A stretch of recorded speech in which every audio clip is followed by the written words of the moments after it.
साल से 35 साल के तक जितने युवा हैं तब तक नौकरी नहीं मिलेगी, रोजगार नहीं मिलेगा, तब तक 20,000 रुपये का रोजगारी भत्ता मिलेगा।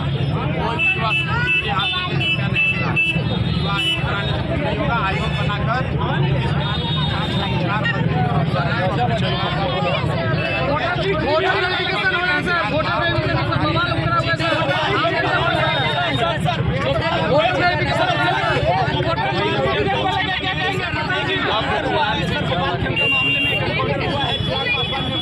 सवाल उठाया है। खबर आई है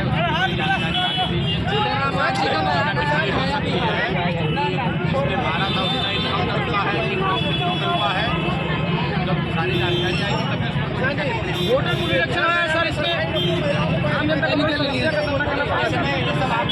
बात है 2015 में महिलाओं को 30% सरकारी नौकरियों में आरक्षण पहले से है। ये नीतीश कुमार पहले ही का घोषणा बना वोटर लिस्ट डिवीजन हो रहा है, ये गलत डिवीजन है। हम लोग की मांग है कि लोकसभा में जिस वोटर लिस्ट से चुनाव हुआ था मोदी जी उसी से चुने गए। तो अगर वो वोटर लिस्ट गलत है तो मोदी जी क्या फिर से अपना उपचुनाव फिर से आएंगे चुनाव में? 9 तारीख को बिहार बंद। अरे रुको ना भाई, तो खाली सवाल पूछ लो। वोटर लिस्ट में जो संशोधन हो रहा है उसका हम लोग विरोध करते हैं और हम लोग की मांग है कि जो लोकसभा में वोटर लिस्ट इस्तेमाल किया गया था उसको इसी चुनाव आयोग ने बनाया था, सारे जांच परख के बाद बनाया था। उसके आधार पर देश का चुनाव हुआ है, प्रधानमंत्री का चुनाव हुआ है। उसी वोटर लिस्ट को माना जाना चाहिए। उसमें अगर किसी की मृत्यु हो गई है, कोई पलायन कर गया है तो उसका नाम काट दीजिए, जो 18 साल से ज़्यादा लोग हैं उसका नाम जोड़ दीजिए। लेकिन फिर से रिवीजन करने का मतलब है कि बिहार के जो गरीब लोग हैं, जो बाहर रहते हैं, खासकर 50 लाख से ज़्यादा मजदूर जो सीधे एक ही बार दिवाली और छठ में आएंगे, सबका नाम कट जाएगा और इसका सीधा और सीधा फायदा सरकार को होगा।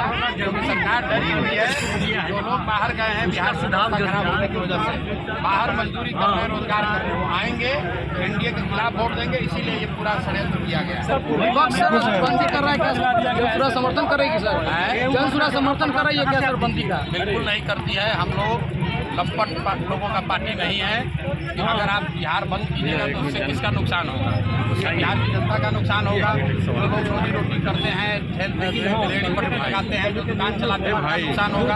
आपका बच्चा कल बीमार पड़ेगा, उसको हॉस्पिटल में ले जाना है, ये लोग बंद कर देंगे, आपका परिवार सफर करेगा। हम लोग किसी भी इस तरह की घटना का समर्थन नहीं करते हैं। हम लोग इसको लोकतांत्रिक तरीके से लड़ना चाहते हैं, जाकर अपनी बात रखना चाहते हैं, बताना चाहते हैं। जरूरत पड़ेगी तो कोर्ट में जाकर कोर्ट में लड़ाई लड़ी जाएगी। ये धरना प्रदर्शन बंद करना, इससे समाज का, बिहार का नुकसान तो यही है ना, कोई फायदा नहीं। उससे